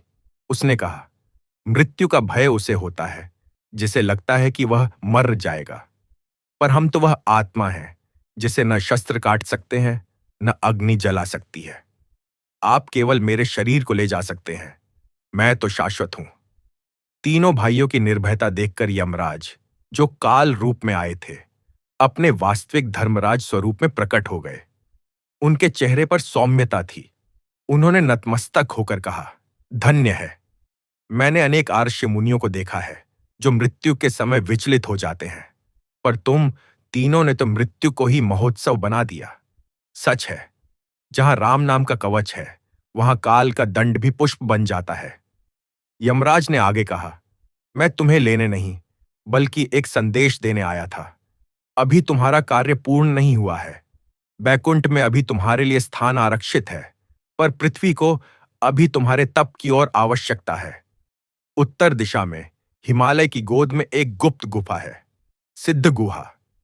वहां भगवान वेदव्यास ने एक दुर्लभ पुराण छिपा रखा है, जो कलयुग के प्रभाव से लुप्त हो गया था। तुम्हें वहां जाना है और उस ज्ञान को पुनः समाज में लाना है। इतना कहकर धर्मराज अंतर्ध्यान हो गए। तीनों भाइयों ने इसे प्रभु का नया आदेश माना। वृद्ध शरीर होने के बावजूद उनके संकल्प ने उनमें नई ऊर्जा भर दी। उन्होंने अपनी लाठी उठाई, कमंडल लिया और जय बद्री विशाल का उद्घोष करते हुए हिमालय की दुर्गम यात्रा पर निकल पड़े। यह यात्रा अत्यंत कठिन थी।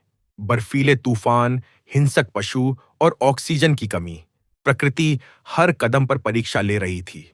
एक स्थान पर जब वे एक संकरी पगडंडी से गुजर रहे थे, नीचे हजारों फीट गहरी खाई थी, तभी विद्याधर का पैर फिसला। वह खाई में गिरने ही वाला था कि प्रताप सिंह ने उसका हाथ पकड़ लिया।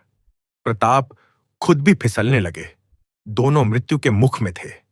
तभी धनंजय ने, जो सबसे पीछे था, अपनी लाठी आगे बढ़ाई और दोनों को खींचने का प्रयास किया, पर तीनों का भार अधिक था। चट्टान खिसकने लगी। उस संकट के क्षण में उन्होंने बचाओ नहीं चिल्लाया। उन्होंने एक स्वर में पुकारा, हे गोविंद, यह जीवन तेरा, यह मृत्यु तेरी। तभी एक विशाल गरुड़ ऐगल आकाश से झपट्टा मारता हुआ नीचे आया। वह कोई साधारण पक्षी नहीं था। उसके पंखों का फैलाव विशाल था। उसने अपने पंजों से उस गिरती हुई चट्टान को सहारा दिया और अपनी चोंच से विद्याधर के वस्त्र पकड़कर उसे ऊपर खींच लिया। क्षण भर में तीनों सुरक्षित थे। वह गरुड़ एक बार उनकी ओर देखा। उसकी आंखों में मानवीय करुणा थी और फिर बादलों में विलीन हो गया। तीनों भाई समझ गए कि उनका रखवाला हर पल उनके साथ है। वे रो पड़े, प्रभु, हम तो आपको मंदिर में ढूंढते हैं और आप पक्षी बनकर प्राण बचाते हो। चलते चलते वे उस सिद्ध गुहा के पास पहुंचे। गुफा का द्वार एक विशाल शिला से बंद था। शिला पर अजीब गरीब लिपि में कुछ लिखा था। विद्याधर ने, जो शास्त्रों का जाता था, पढ़ा। लिखा था, यह द्वार बल से नहीं, करुणा से खुलेगा। प्रताप ने धक्का दिया। शिला नहीं हिली। धनंजय ने प्रयास किया, व्यर्थ। तभी उन्होंने देखा कि गुफा के द्वार पर एक छोटा सा ठिठुरता हुआ पिल्ला, कुत्ते का बच्चा बैठा है, जो भूख और ठंड से मर रहा था। तीनों भाइयों को उस जीव पर दया आ गई। उन्होंने अपने हिस्से का बचा हुआ थोड़ा सा दूध उसे पिलाया और प्रताप ने अपना उत्तरीय शॉल उस पिल्ले को ओढ़ा दिया। जैसे ही उन्होंने उस मूक प्राणी की सेवा की, एक गड़गड़ाहट हुई। वह विशाल शिला, जो हाथियों के बल से नहीं हिल सकती थी, एक छोटे से जीव की सेवा से अपने आप खिसक गई। आंतरिक आकाशवाणी हुई, ईश्वर मंदिर में नहीं, जीव दया में बसते हैं। वे गुफा के भीतर प्रविष्ट हुए। अंदर का दृश्य अलौकिक था। वहां कोई दीपक नहीं था, फिर भी गुफा स्वयं प्रकाशित थी। दीवारों पर मणियां जड़ी थीं। बीच में एक वेदिका पर भोजपत्रों पर लिखी हुई वह प्राचीन पांडुलिपि, मैन्युस्क्रिप्ट, रखी थी। लेकिन वहां उस ग्रंथ की रक्षा एक विशाल सर्प नाग को कर रहा था। वह फन काढ़े बैठा था। उसकी फुफकार से विष की गंध आ रही थी। विद्याधर ने कहा, भाइयों, डरो मत, यह रक्षक है, हमें इससे अनुमति मांगनी होगी। तीनों ने हाथ जोड़कर नाग देवता से प्रार्थना की, हे नागराज, हम ज्ञान की चोरी करने नहीं, बल्कि जगत कल्याण के लिए इस ज्ञान का प्रसार करने आए हैं। यदि हम योग्य हैं तो मार्ग दें। नाग की आंखों में एक चमक आई। वह धीरे धीरे वेदिका से नीचे उतरा और उसने तीनों भाइयों की परिक्रमा की। आश्चर्य! वह नाग एक सुंदर गंधर्व, दिव्य पुरुष के रूप में परिवर्तित हो गया। उस गंधर्व ने प्रणाम करके कहा, महात्माओं, मैं चित्रसेन हूं। मुझे एक आरशी के शाप ने यहां नाग बनाकर इस ग्रंथ की रक्षा करने को कहा था। शाप था कि जब तक कोई निस्वार्थ भक्त यहां नहीं आएगा, मेरी मुक्ति नहीं होगी। आज आपके चरणों की धूल ने मुझे मुक्त कर दिया। चित्रसेन स्वर्गलोक को चला गया और तीनों भाइयों ने उस दुर्लभ ग्रंथ भक्ति रसायन को मस्तक से लगा लिया। अब उनके सामने चुनौती थी कि इस वृद्धावस्था में वे वापस कैसे लौटें और इस ज्ञान को कैसे बांटें। तभी प्रभु की एक और लीला हुई। गुफा के भीतर एक जल स्रोत, झरना था। जैसे ही उन्होंने उस जल का पान किया, उनकी झुर्रियां मिटने लगीं, उनकी कमर सीधी हो गई और उनके शरीर में पुनः यौवन, जवानी का संचार होने लगा। यह कायाकल्प था। प्रभु ने उन्हें नवजीवन दिया था ताकि वे धर्म का कार्य लंबे समय तक कर सकें। अब वे तीनों भाई, जो दिखने में 25 वर्ष के युवक लग रहे थे, पर जिनके पास 100 वर्ष का अनुभव था, वापस समाज में लौटे। लेकिन इस बार वे हरिपुर नहीं गए।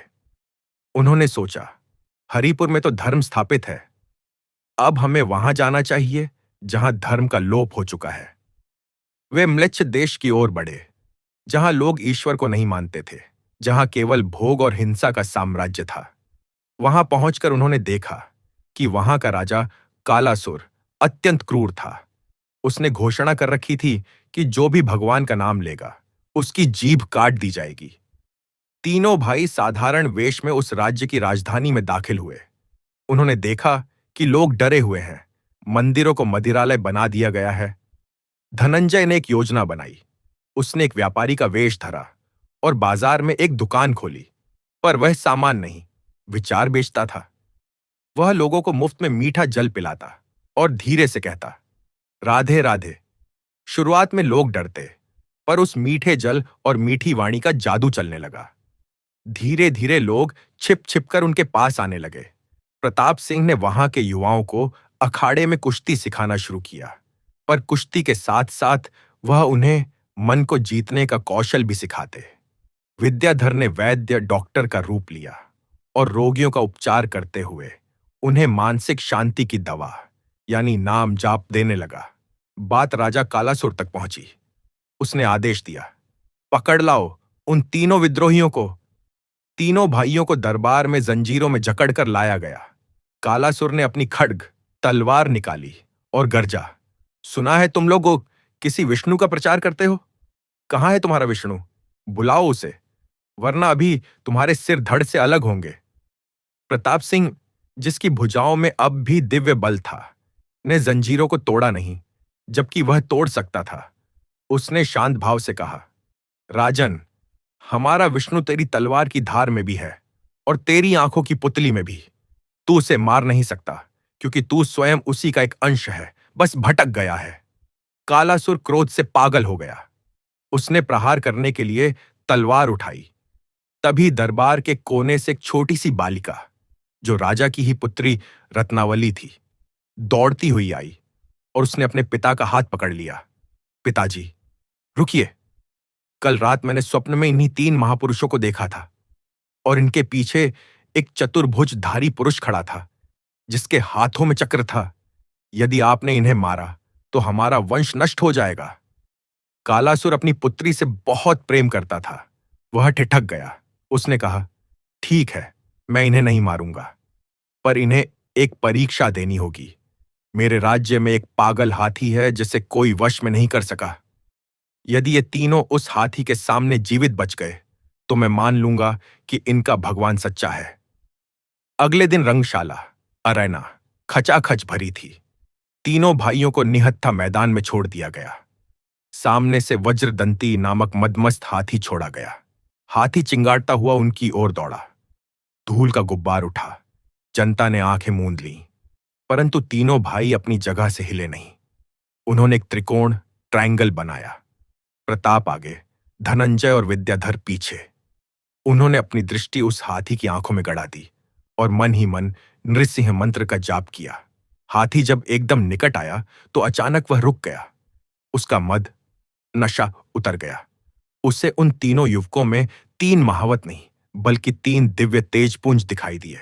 हाथी ने अपने घुटने टेक दिए और अपनी सूंड से प्रताप सिंह के चरण स्पर्श किए। पूरा स्टेडियम हरि बोल के नारों से गूंज उठा। कालासुर सिंहासन से गिर पड़ा। उसका अहंकार चकनाचूर हो गया। उसने आकर तीनों के चरण पकड़ लिए। मुझे क्षमा करें, मुझे भी वह मंत्र दें जिसने पशु को भी भक्त बना दिया। इस प्रकार एक और राज्य हरिमय हो गया। लेकिन यात्रा अभी भी समाप्त नहीं हुई है। कथा कहती है कि वे तीनों भाई आज भी किसी न किसी रूप में पृथ्वी पर विचरण कर रहे हैं। कभी वे हिमालय के संतों के रूप में दिखते हैं, तो कभी कुंभ के मेले में किसी अनाम नागा साधु के रूप में। कहा जाता है कि अब वे एक महाआयोजन की तैयारी कर रहे हैं। समुद्र के गर्भ में, जहां द्वारका नगरी डूबी हुई है, वहां एक दिव्य शंख है, पांचजन्य। कलयुग के अंत में जब पाप चरम पर होगा, तब उस शंख को बजाने के लिए किसी परम भक्त की आवश्यकता होगी। तीनों भाई उसी पात्रता को सिद्ध करने के लिए अब जल समाधि की साधना की ओर बढ़ रहे हैं। उन्होंने समुद्र तट पर डेरा डाला है। लहरें उनके चरणों को पखार रही हैं। धनंजय समुद्र से पूछता है, हे रत्नाकर, क्या तूने मेरे प्रभु को देखा है? समुद्र अपनी लहरों के शोर में उत्तर देता है, वे मेरे भीतर सो रहे हैं, पर जागने वाले हैं। एक दिन समुद्र मंथन के समय निकले अश्व, उच्चैश्रवा घोड़े की वंशज, एक दिव्य श्वेत घोड़ी लहरों से निकलकर उनके पास आई। वह उन्हें अपनी पीठ पर बैठाकर समुद्र के नीचे ले जाने के लिए आई थी, जहां नागलोक में आज भी भगवान की एक दिव्य सभा लगती है। वे तीनों भाई उस घोड़ी पर सवार हुए और समुद्र में प्रविष्ट हो गए, लेकिन डूबे नहीं। जल ने उन्हें मार्ग दे दिया। नीचे की दुनिया अद्भुत थी। वहां मूंगे, कोरल के महल थे, मोतियों की रोशनी थी। वहां के राजा नागराज वासुकी ने उनका स्वागत किया। वासुकी ने कहा, धर्मसेन के पुत्रों, यहां समय की गति पृथ्वी से अलग है। यहां का एक दिन पृथ्वी के एक वर्ष के बराबर है। तुम्हें यहां रहकर भागवत के उन अध्यायों को सुनना है जो वेद व्यास ने पृथ्वी पर गुप्त रखे थे। वहां पाताल लोक में शेषनाग की शैया पर भगवान विष्णु की अनंत शयन मुद्रा वाली मूर्ति थी, जो जागृत अवस्था में थी। जैसे ही तीनों भाइयों ने उस मूर्ति के दर्शन किए, मूर्ति के नेत्र खुले। भगवान बोले, स्वागतम, अब तुम्हारी अंतिम शिक्षा आरंभ होती है। अब तक तुमने कर्म, भक्ति और ज्ञान सीखा। अब तुम्हें प्रेम की पराकाष्ठा, महाभाव को सीखना होगा। और वहां समुद्र की गहराइयों में एक ऐसी कथा शुरू हुई जो देवताओं के लिए भी दुर्लभ है। वह बालक मुनिवाहन, जिसे उन तीनों भाइयों ने अपनी समस्त आध्यात्मिक शक्ति सौंपी थी, अब साधारण बालक नहीं रह गया था। उसकी आंखें बंद थीं, पर भीतर ज्ञान का सूर्य उदय हो चुका था। उसके हृदय आकाश में वह दुर्लभ ग्रंथ भक्ति रसायन खुल चुका था, जो पाताल लोक से लाया गया था। मुनिवाहन ने कावेरी की रेत पर आसन जमाया। धीरे धीरे वहां भक्त जमा होने लगे। हवा में एक उत्सुकता थी। आखिर उस ग्रंथ में क्या लिखा है? कलयुग में भगवान को वश में करने के वे 5 सूत्र क्या हैं? मुनिवाहन ने अपनी आंखें खोली, जो अब कमल दल जैसी खिली हुई थी, और अपनी गंभीर वाणी में बोलना आरंभ किया। हे वैष्णव जनों, मेरे गुरुओं ने मुझे जो दृष्टि दी है, उससे मैं देख पा रहा हूं कि आने वाला समय कलयुग बड़ा भीषण होगा। उसमें मनुष्य की आयु कम होगी, बुद्धि मलिन होगी और शरीर रोगों का घर होगा। ऐसे समय में कठोर तपस्या या बड़े बड़े यज्ञ करना संभव नहीं होगा। इसलिए भगवान श्री हरि और देवगुरु बृहस्पति ने कृपा करके 5 ऐसे सरल सूत्र, कुंजियां दिए हैं, जिनसे कलयुग का साधारण जीव भी बैकुंठ का अधिकारी बन सकता है। सुनो, उस ग्रंथ का प्रथम सूत्र है नाम आश्रय, केवल नाम का सहारा। मुनिवाहन ने समझाना शुरू किया। सत्ययुग में ध्यान से भगवान मिलते थे, त्रेता में यज्ञ से, द्वापर में पूजा से, पर कलयुग में केवल हरिनाम ही आधार है। पर नाम कैसे लेना है? तोते की तरह रटना नहीं है। इसे समझाने के लिए मुनिवाहन ने ग्रंथ में लिखित एक प्राचीन कथा सुनाई। एक बार एक महापापी था, जिसका नाम अजामिल नहीं बल्कि दीन बंधु था। यह एक दृष्टांत कथा है। वह नाम का तो दीन बंधु, दीनों का मित्र था, पर कर्म से डाकू था। उसने जीवन भर पाप किए। अंत समय आया, यमदूत उसे लेने आए। उसका कंठ सूखने लगा। भय के मारे उसकी वाणी अवरुद्ध हो गई। वह भगवान को पुकारना चाहता था, पर पापों के कारण जिह्वा पर राम या कृष्ण नाम नहीं आ रहा था। तभी उसने देखा कि उसका छोटा सा पोता आंगन में खेल रहा है। उसे अपने पोते से बहुत मोह था। मरते समय उसने अपने पोते को पुकारा, ए बेटा, इधर आ। संयोग से उस पोते का नाम नारायण था। उसने पुकारा अपने बेटे को, पर मुख से निकला, नारायण नारायण। शास्त्र कहता है कि जिस भाव से कोई गर्म कोयले पर पैर रखे, चाहे अनजाने में ही, पैर तो जलेगा ही। उसी प्रकार चाहे अनजाने में ही सही, उसने नारायण कहा। उस नाम में इतनी शक्ति थी कि यमदूतों को पीछे हटना पड़ा और विष्णुदूत आ गए। उन्होंने कहा, जिसने मरते समय मेरे स्वामी का नाम लिया है, चाहे किसी भी बहाने से, अब वह हमारा है। मुनिवाहन ने कहा, सोचो, जब पुत्र के धोखे में नाम लेने से मुक्ति मिल सकती है, तो जो प्रेम से, श्रद्धा से नाम लेगा, उसका क्या होगा? कलयुग में नाम ही वह नौका है जिसमें बैठकर भवसागर पार किया जाता है।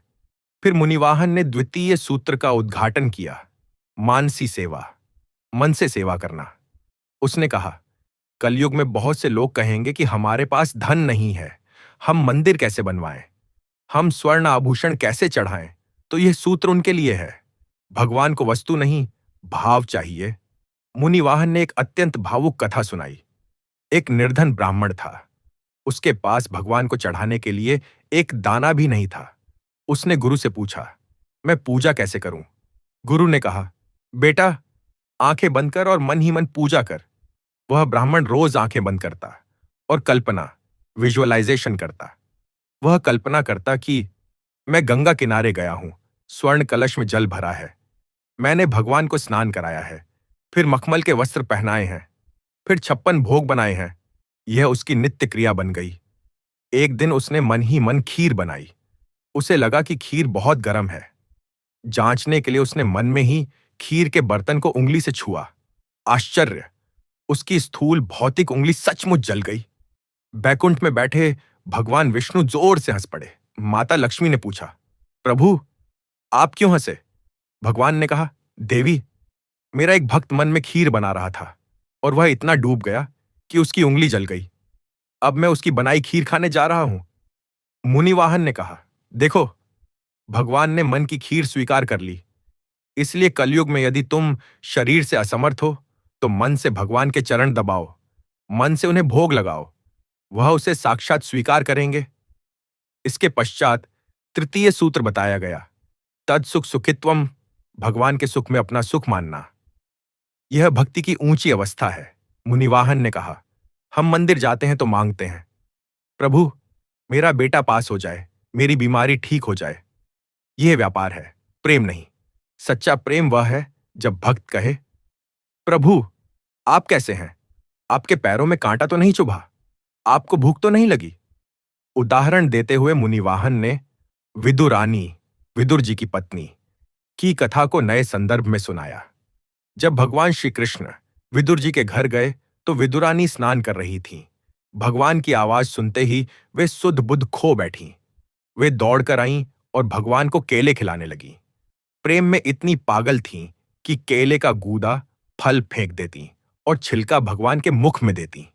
और त्रिभुवन के स्वामी, वे भी प्रेम के वश में होकर छिलके खा रहे थे और कह रहे थे, काकी, ऐसा स्वाद तो मुझे द्वारका के पकवानों में भी नहीं मिला। क्यों? क्योंकि विदुरानी को यह सुध ही नहीं थी कि वे क्या खिला रही हैं। उनका पूरा ध्यान केवल कृष्ण को खिलाने में था। उन्होंने अपने सुख, लज्जा, विवेक को त्याग कर केवल कृष्ण के सुख को देखा। कल युग में हमें ऐसे ही निस्वार्थ भाव की आवश्यकता है। सभा में सन्नाटा था। लोगों की आंखों से आंसू बह रहे थे। फिर मुनिवाहन ने चतुर्थ सूत्र खोला, सर्व, आत्मभाव, सब में ईश्वर देखना। मुनिवाहन ने कहा, मंदिर में भगवान को पूजना आसान है, पर घर में सास ससुर, पत्नी पति या पड़ोसी में भगवान को देखना कठिन है। पर चौथा सूत्र यही कहता है, जो चींटी से लेकर हाथी तक और ब्राह्मण से लेकर चांडाल तक सब में मेरे हरि को देखता है, वही भागवत है। इस पर उन्होंने रंतिदेव की कथा सुनाई। राजा रंतिदेव ने 48 दिनों तक निर्जल उपवास किया। जब वे भोजन करने बैठे तो एक ब्राह्मण आया। उन्होंने अपना भोजन उसे दे दिया। फिर बचा हुआ भोजन खाने लगे तो एक शूद्र आया, उसे दे दिया। अंत में केवल जल बचा था, जिसे पीकर वे प्राण बचाने वाले थे कि एक प्यासा कुत्ता और उसका स्वामी चांडाल आ गया।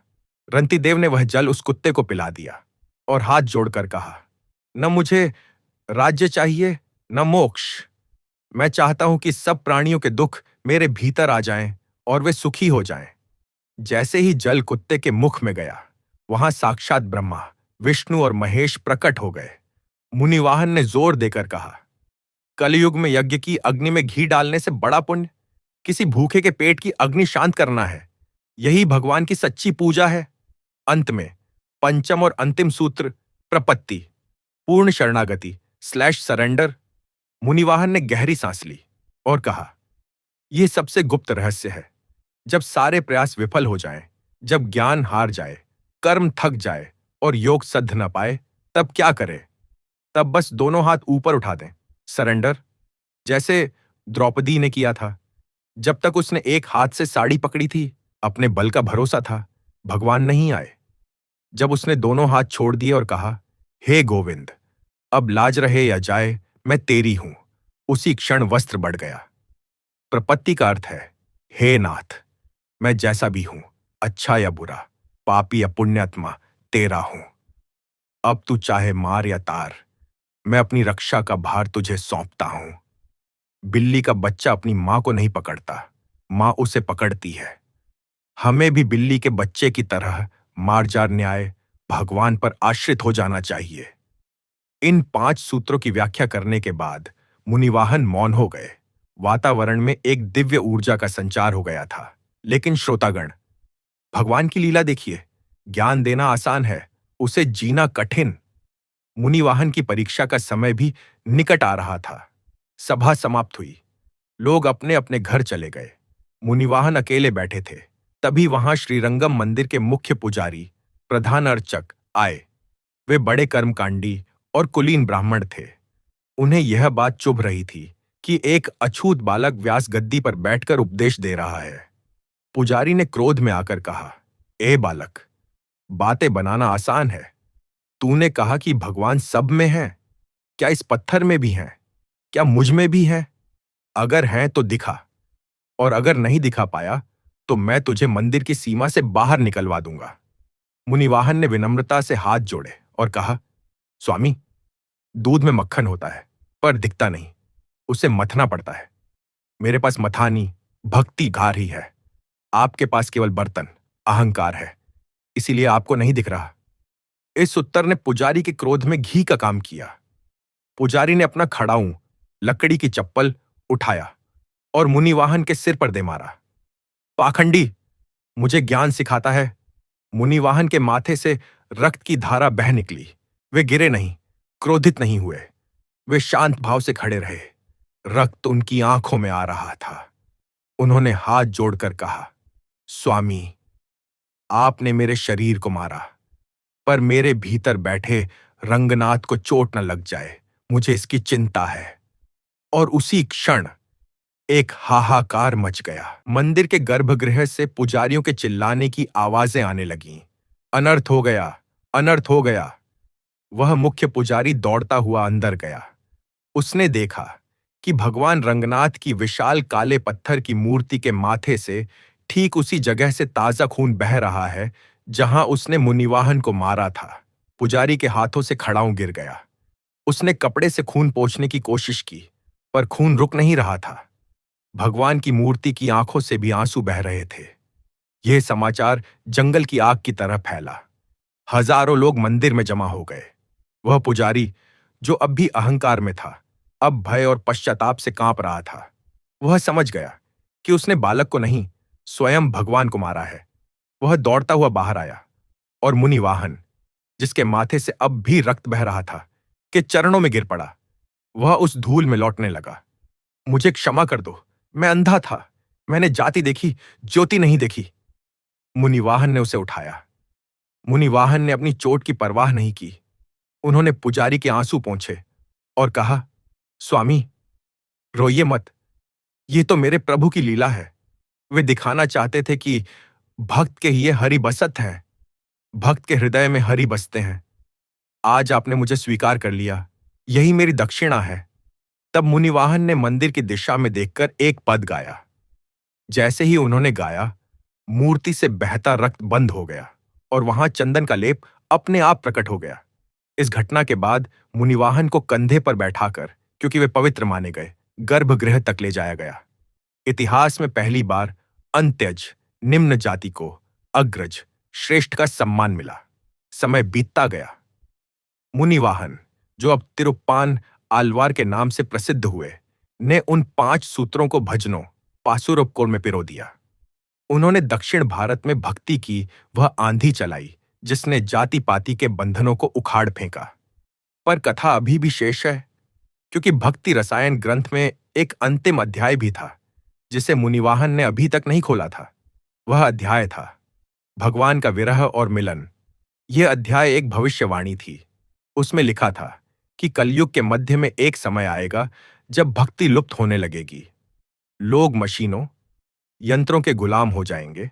तब भगवान नाम के रूप में नहीं, बल्कि नाद, साउंड स्लैश म्यूजिकली के रूप में अवतार लेंगे। शताब्दियां बीत गईं।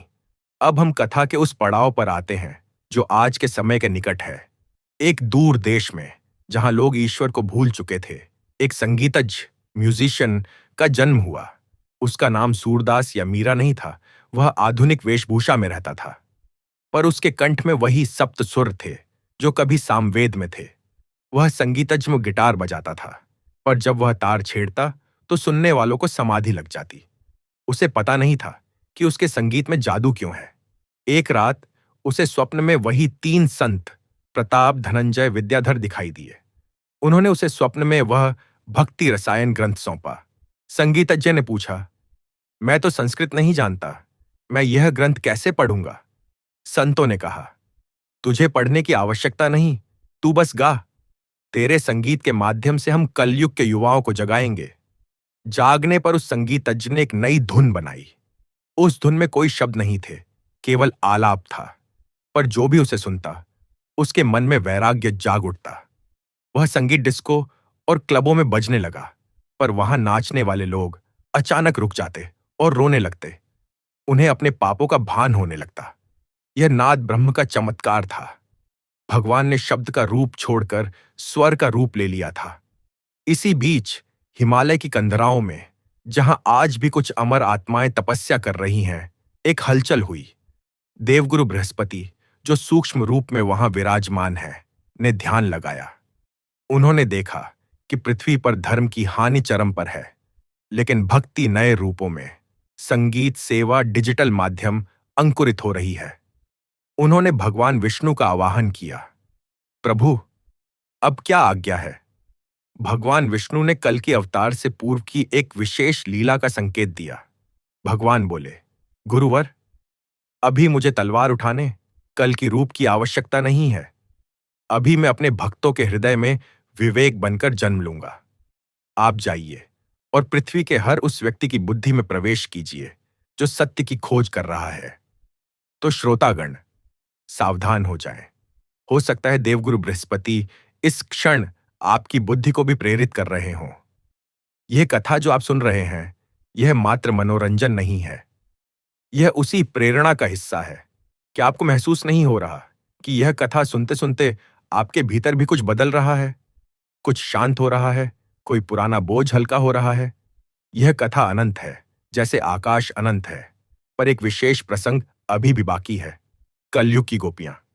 भगवान ने कहा था कि कलयुग में गोपियां फिर से जन्म लेंगी, पर वे स्त्री रूप में नहीं, बल्कि जिज्ञासुओं के रूप में होंगी। आज जो लोग सत्य की प्यास लिए भटक रहे हैं, जो विज्ञान में, कला में या सेवा में पूर्णता खोज रहे हैं, वे सब कलयुग की गोपियां हैं। वे कृष्ण सत्य को ढूंढ रही हैं। एक बार की बात है, एक बड़ा वैज्ञानिक, साइंटिस्ट था। वह ब्रह्मांड की उत्पत्ति, बिग बैंग, पर शोध कर रहा था। वह नास्तिक था। वह कहता था, सब कुछ पदार्थ, मैटर है, ईश्वर कुछ नहीं। वह अपनी प्रयोगशाला में अपनी दूरबीन, टेलीस्कोप से तारों को देख रहा था। उसे ब्रह्मांड का एक ऐसा कोना दिखा जहां ब्लैक होल था। वह ब्लैक होल सब कुछ निगल रहा था। उसने गणित लगाया, समीकरण, इक्वेशंस बनाए, पर अंत में उसका गणित फेल हो गया। वहां एक ऐसी शक्ति थी जो गणित से परे थी। हताश होकर वह अपनी कुर्सी पर बैठ गया। उसका अहंकार टूट गया। तभी उसकी मेज पर रखे रेडियो पर संयोग से या देवयोग से वही पुराना भजन बज उठा, हरि एयुएम तत्सत। उस वैज्ञानिक को अचानक एक झटका लगा। उसे अपने समीकरणों में ओम की आकृति दिखने लगी। उसने देखा कि अणु, परमाणु, एटम्स का डांस और नटराज, शिव का तांडव एक ही है। उसकी आंखों से आंसू बह निकले। वह प्रयोगशाला में ही नाचने लगा। अगले दिन उसने दुनिया के सामने घोषणा की, विज्ञान जहां खत्म होता है, वहां से आध्यात्म शुरू होता है। मैंने गॉड पार्टिकल खोजा है, पर वह पार्टिकल नहीं, वह परम चेतना, सुप्रीम कॉन्शियसनेस है। ये घटना सिद्ध करती है कि विद्याधर ज्ञान की यात्रा आज भी जारी है। उधर दुनिया के सबसे अमीर व्यापारी धनंजय का आधुनिक रूप ने अपनी सारी संपत्ति दान कर दी। उसने कहा, मुझे पता चला है कि कफन में जेब नहीं होती। मैं अपनी दौलत को करेंसी से कृपा में बदलना चाहता हूं। और इधर एक साधारण पुलिस वाला प्रताप का आधुनिक रूप, जो रिश्वत लेता था, अचानक बदल गया। उसने एक निर्दोष को बचाने के लिए अपनी जान दांव पर लगा दी। ये सब संकेत हैं कि वह कथा अभी भी हमारे आसपास चल रही है। हम सब इस महाकाव्य के पात्र हैं। राजा धर्मसेन, प्रताप, धनंजय, विद्याधर, मुनिवाहन, ये सब हमारे भीतर हैं। कभी हमारा अहंकार, प्रताप, सिर उठाता है, कभी लोभ, धनंजय, कभी शुष्क ज्ञान, विद्याधर। हमें बस अपने भीतर के मुनिवाहन भक्ति को जगाना है, जो इन तीनों को साध कर भगवान के चरणों में समर्पित कर दे। अब मैं इस धारा को एक विश्राम की ओर ले चलता हूं, अंत की ओर नहीं, क्योंकि हरि कथा का कभी अंत नहीं होता। संध्या हो रही है। हरिपुर के उस प्राचीन मंदिर में, जो अब हमारे हृदय में स्थापित हो चुका है, आरती की तैयारी हो रही है। कल्पना करें, हजारों दीप जल उठे हैं, शंखनाद हो रहा है, देवगुरु बृहस्पति आरती की थाल सजाए खड़े हैं, भगवान विष्णु लक्ष्मी जी के साथ सिंहासन पर विराजमान हैं, और हम सब, आप और मैं, वहां हाथ जोड़े खड़े हैं। आइए मानसिक रूप से उस आरती में शामिल हों। एयूएम जय जगदीश हरे, स्वामी जय जगदीश हरे। आरती की ध्वनि गूंज रही है। प्रभु की कृपा आप पर सदा बनी रहे। याद रखिएगा, जब भी मन अशांत हो, बस एक बार प्रेम से कह देना, हरि एयूएम। कथा यहीं विराम लेती है, पर प्रवाह आपके जीवन में निरंतर बहता रहेगा। एयूएम नमो भगवते वासुदेवाय। श्री कृष्णार्पणमस्तु। अतो साधकों, समय के उस अनंत प्रवाह में, जहां सतयुग की पवित्रता और कलयुग का संघर्ष मिलता है, हमारी ये कथा आज यहां विश्राम ले रही है। ध्यान रहे, कथा विश्राम ले रही है, समाप्त नहीं हुई है, क्योंकि हरि की कथा का कभी अंत नहीं होता। यह तो एक निरंतर बहती हुई गंगा है। हमने देखा कि कैसे हरिपुर के राजा धर्मसेन और उनके 3 पुत्रों, प्रताप, धनंजय और विद्याधर, ने अहंकार से समर्पण तक की यात्रा की। यह कहानी केवल इतिहास के पन्नों में दबी कोई घटना नहीं है। यह आत्मकथा है। थोड़ा ठहराव / पॉज। जरा झांकी अपने भीतर। क्या हमारे भीतर एक प्रताप सिंह नहीं है, जो अपने पद, अपनी शक्ति और अपने शरीर पर घमंड करता है? क्या हमारे भीतर एक धनंजय नहीं है, जो दिन रात केवल संग्रह करने में, बटोरने में लगा है और भूल गया है कि अंत में सब यहीं छूट जाएगा? और क्या हमारे भीतर एक विद्याधर नहीं है, जो अपनी बुद्धि और तर्क के जाल में ऐसा उलझा है कि उसे सरल विश्वास का मार्ग दिखाई ही नहीं देता? परंतु जैसे देवगुरु बृहस्पति की कृपा ने उन तीनों को बदल दिया, वैसे ही यह सत्संग आज आपके जीवन को बदलने का संकेत है। आज आप यहां से खाली हाथ नहीं जा रहे हैं। आप अपने साथ प्रताप का कर्मयोग ले जा रहे हैं कि शक्ति का प्रयोग रक्षा के लिए हो। आप धनंजय का दान योग ले जा रहे हैं कि संपत्ति का उपयोग सेवा के लिए हो। और आप विद्याधर का ज्ञान योग ले जा रहे हैं कि विद्या का अंत विनम्रता में हो। और सबसे बढ़कर, आप उस बालक मुनिवाहन का प्रेम योग ले जा रहे हैं, जिसने सिखाया कि भगवान जाति, कुल या धन के नहीं, केवल भाव के भूखे हैं। आइए इस बेला में हम सब मानसिक रूप से अपने नेत्र मूंद लें। कल्पना करें, आपके हृदय के सिंहासन पर भगवान श्री हरि विष्णु विराजमान हैं। उनके वाम भाग में माता लक्ष्मी हैं और सम्मुख देवगुरु बृहस्पति हाथ जोड़े खड़े हैं। हम अपने मन के दीप जलाकर उनकी आरती उतार रहे हैं। हे नाथ, जैसे आपने राजा धर्मसेन के कुल का उद्धार किया, वैसे ही हमारी बुद्धि को भी सन्मार्ग दिखाएं। हमें कलयुग के प्रभाव, काम, क्रोध, मद और लोभ से बचाए। हमसे जो भी भूल हुई हो, उसे एक बालक की नादानी समझकर क्षमा करें। अब यह वाणी मौन होती है ताकि आपका हृदय बोल सके। इस विश्वास के साथ विदा लें कि आप अकेले नहीं हैं। वह नील मेघ श्याम अदृश्य रूप में हर पल हर क्षण आपकी रक्षा कर रहे हैं। बस एक पुकार की देरी है। प्रेम से, भाव से और विश्वास से बोलिए, एयौ नमो भगवते वासुदेवाय। श्री कृष्ण गोविंद हरे मुरारी। हे नाथ नारायण वासुदेवा। मंत्रोच्चार की गूंज / ईच योइंग चांट्स। एयूएम शांति शांति शांति।